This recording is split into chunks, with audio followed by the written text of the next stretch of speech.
The ocean's bounty features countless options for delicious meals, but some are definitely better choices than others. We asked a panel of culinary experts what seafood dishes they'll never be caught ordering, and their answers might make you think twice next time you go out to eat.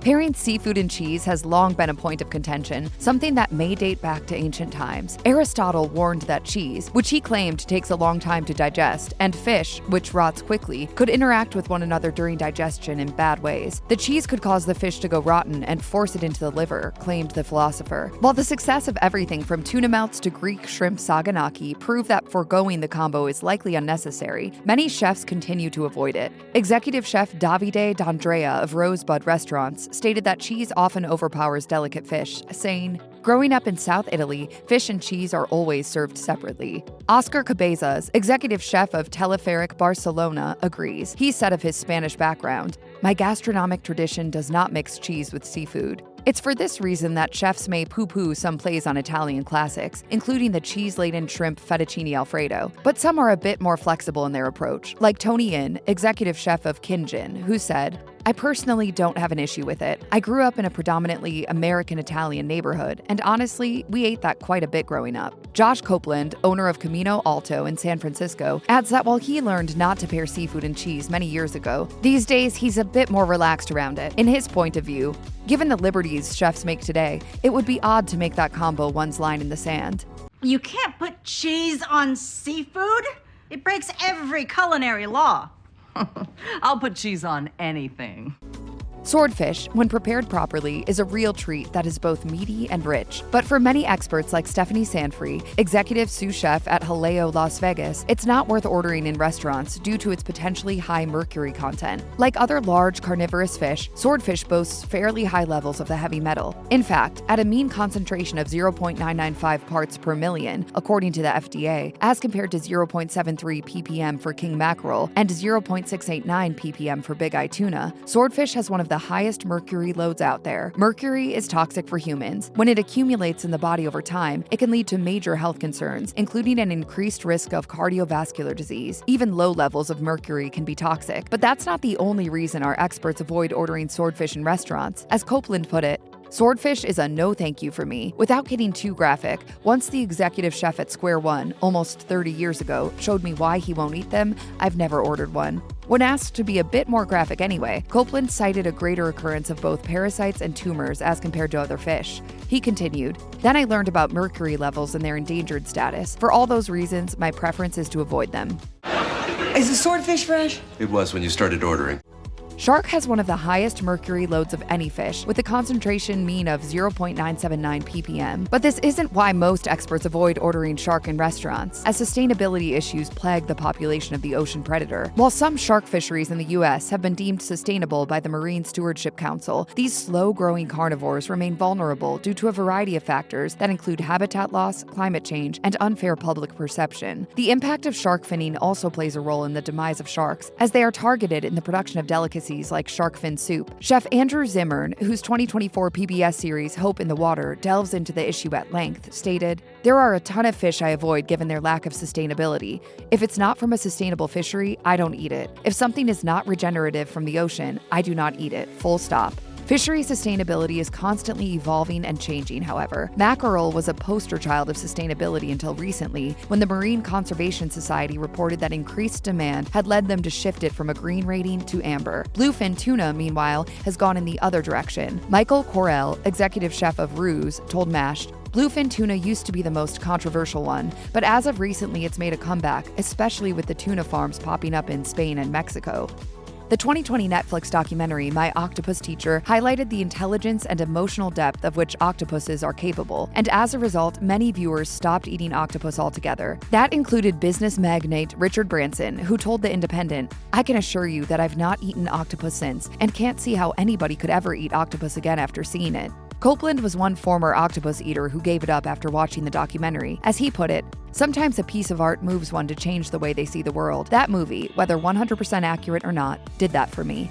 Octopuses are indeed incredibly smart. Some species have been observed solving mazes, getting in and out of tight containers, and even displaying mischievous behaviors. But despite highlighting their intelligence, the documentary didn't have the same effect on everyone. Zimmern admitted, I still eat octopus. I loved the documentary, but I think octopus is still delicious to eat, and I eat it. In, meanwhile, loves to order octopus in restaurants precisely because of how much he dislikes preparing it. He says, I hate cooking it, but I love eating it, especially when it's done right, tender on the inside and crispy charred on the surface.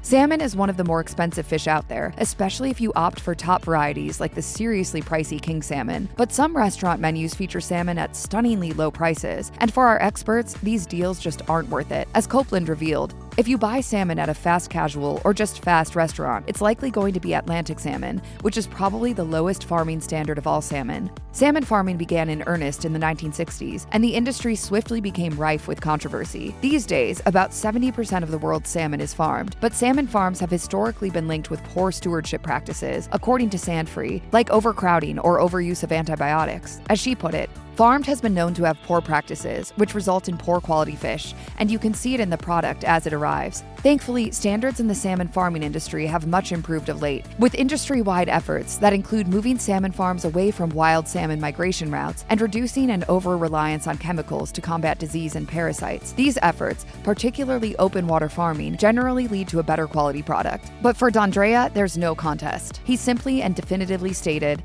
"Wild always tastes better." That said, wild-caught salmon will practically always be more expensive, often to the tune of 3 to 4 times the price of farmed salmon. As Copeland says, if the price seems too good to be true, it is.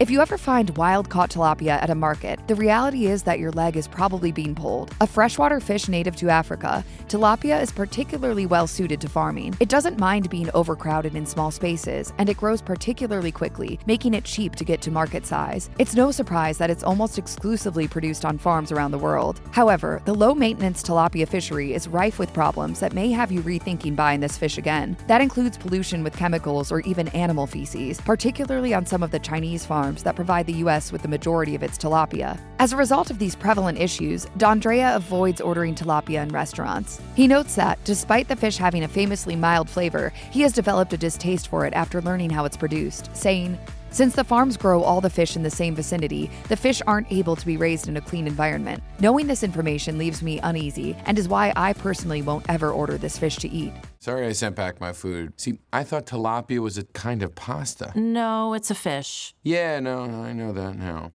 Some chefs forego certain fish and seafood in restaurants, not because they dislike them, but because they are at their best when eaten in their place of origin. Such is the case of lobster, Zimmern says. He joked, "Unless I'm at a lobster shack in Maine, I'm not going to order lobster. I'd rather do it at home." He applies much the same rule to whelks and sea snails, which he refuses to order given how long they typically have to travel to get to him. Zimmern continued, "I'm not going to order them after they've made a 3,000-mile trek over here, because they've just made too far a schlep, but I love eating them in their countries of origin." In feels the same way about hoke, also known as Okhotsk Atka mackerel, which is predominantly caught around Japan's northern Shiratoko Peninsula, and sanma, aka Pacific sori, a fish whose seasonal migrations make it particularly synonymous with autumn in Japan. In says of these fish, "The quality is just not up to par due to seasonality and low demands here in the US."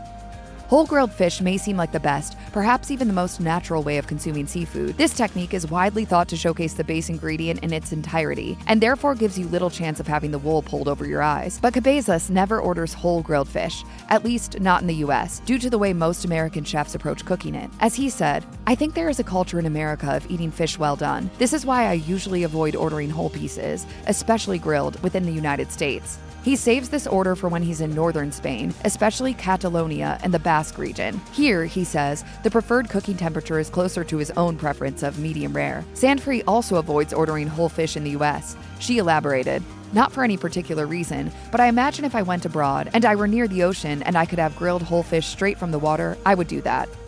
Sea urchin was long a mainstay of sushi restaurants almost exclusively, but these days its presence is a rising trend on all sorts of menus. After all, the urchin population explosion has recently taken root in California, following the decline of the creature's more natural predators in the area, such as sea otters. But D'Andrea nevertheless avoids ordering sea urchin on American restaurant menus, citing an all-too-common lack of transparency regarding its provenance. He argued, I personally would never order that off a menu in the States because you don't know where it's coming from and the quality of the fish. Like some other seafoods, sea urchin can indeed be contaminated with bacteria, parasites, or even viruses like norovirus, according to one 2020 report published in Food Control. Because urchins are typically eaten raw, that threat of contamination can be all the more concerning. Wait, are you telling me that I got food poisoning from eating bad sea urchin? Of course, if you trust the restaurateur, this is less likely to be a problem. Copeland quipped, "You earn trust by maintaining good practices on an ever-changing menu. If a restaurant has earned my trust, I'm all in, baby." The late, great Anthony Bourdain was perhaps the first celeb chef to publicly reject eating mussels in restaurants, but he was far from the last. Cabezas is in the same boat, saying, "I'm glad to agree with Tony. I usually don't order mussels. They are poorly cleaned, and it is a mollusk that is usually quite contaminated." Sanfrey agrees, noting that she has always found mussels are a bit suspect. In her words, they are a low-cost item, almost always with an exorbitant cost. But not all chefs agree. That includes Zimmern, who notes that while Bourdain passed on mussels at restaurants, they're in his cookbook. On the contrary, Zimmern says mussels are what he calls his barometer dish, the item he orders to see if a restaurant is doing things properly. He elaborated, "Because they're so fragile and because they can be so bad, I can tell whether or not a restaurant knows what they're doing by ordering the mussels. Mussels should be big and heavy and plump, and the meats should fill the shell. And if you're not getting that, then the restaurant's not doing their job." Indeed, when they're well-sourced and well-prepared, D'Andrea says fresh mussels can be a delicacy. The secret here is ensuring that you're only getting the best. He said, "I always first ask where the mussels come from. I personally love the ones from the Mediterranean Sea. They have so much flavor. I love it paired with pasta or served with garlic, lemon, and olive oil."